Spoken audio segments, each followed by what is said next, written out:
Well, good day to everyone. Welcome and peace to all. Last year, I remember COVID-19 um, was announced to us during the Lenten season. And here we are again in the Lenten season, still in the pandemic, but with the vaccinations, we are seeing light at the end of the tunnel. This Lenten season uh, is a time on the church calendar when the followers of Jesus remember, in the language of Genesis, that we are dust, and to dust we shall return. The Lenten season starts with Ash Wednesday, which was several weeks ago, when the followers of Jesus have the symbol of the cross put on their foreheads in ash to remember that line from Genesis that will eventually be spoken over all of us at our grave: ashes to ashes and dust to dust. To hold before our minds the reality that we are mortal, we are human, we get sick, and in the end, we all die, all of us. The stats on death are pretty hard to argue with. 100%. We may live to be 100, and certainly people are living longer these days, or we may die a week from now or any time in between by all sorts of means, some painful, some not, some expected, others out of the blue. That's just reality. Human beings are mortal. We're made from the dust and we die. Now, that reality is sad. Any Christian attempt to spin it or sentimentalize it is really an affront to the sanctity of life. The Apostle Paul said that death is the last enemy to be destroyed. In his theology, Jesus is at war with death, and his resurrection was the decisive victory that one day will spread out to all of Jesus's followers.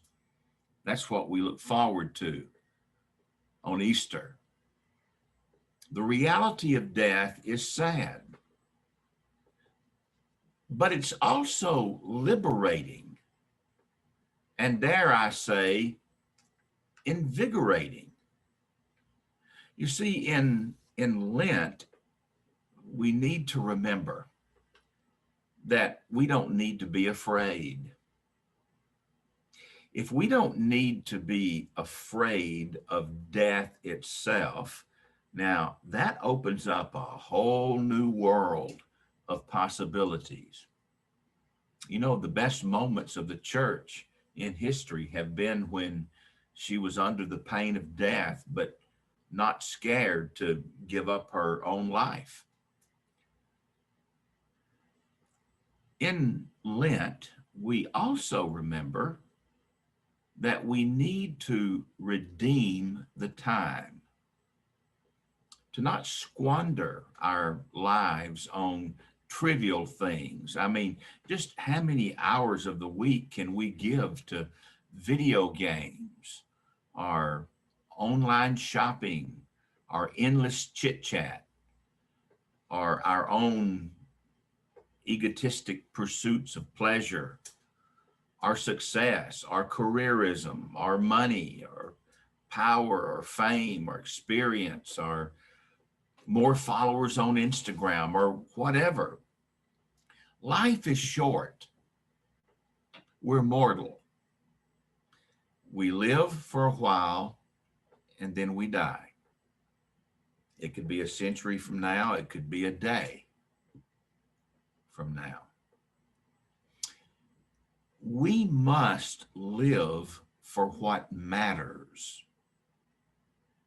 In the Lenten season, followers of Jesus choose that they volunteer of their own free will and volition to give up some kind of pleasure, be it social media or coffee or meat or television, whatever.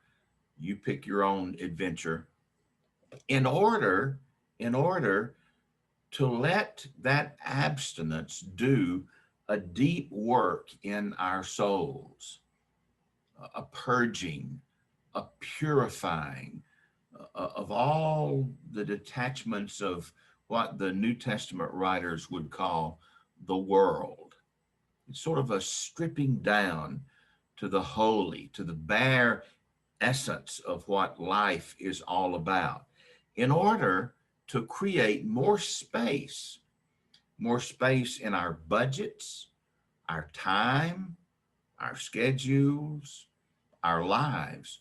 More importantly, to create more space in our souls for the presence of God and the life of Jesus, who is back from the dead. We are all in Lent now. We have been living with the virus, shelter in place, economic fallout, uncertainty about the future.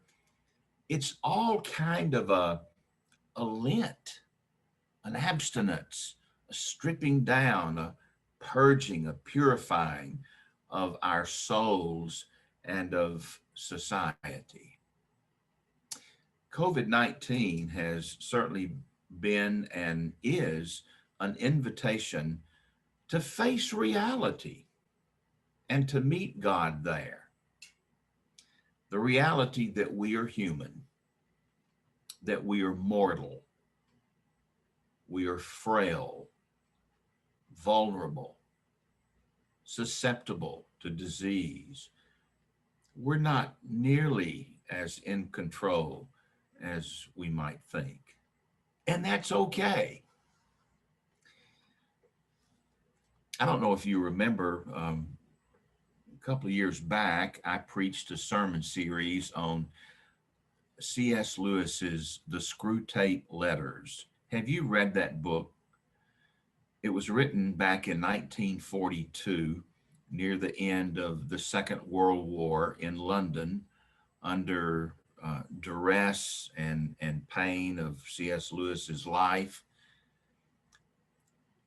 The Screwtape Letters is a series of letters written by a senior demon by the name of Wormwood and his apprentice demon, whose name was Screwtape. He writes about his patient, which is code for followers of Jesus that the demons are trying to tempt.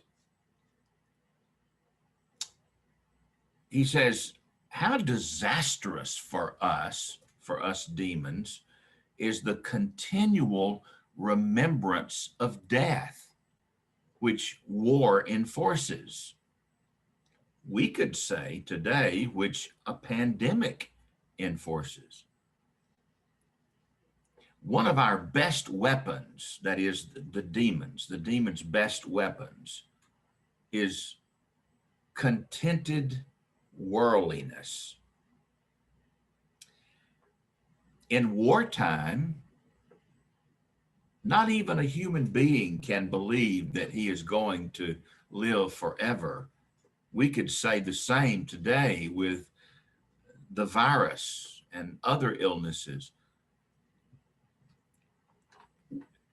In this cultural moment, not even a human being can believe that we're going to live forever.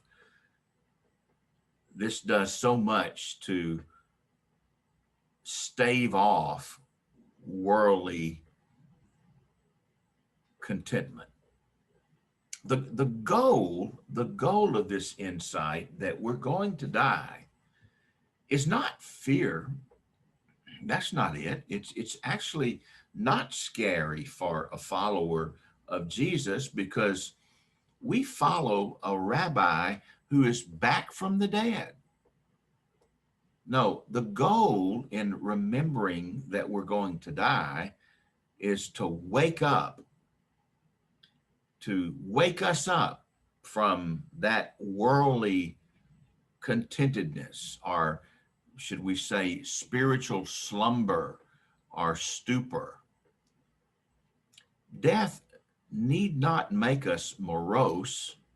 It's more likely to make us joyful and grateful and more present to the moment and alive in the marrow of our bones.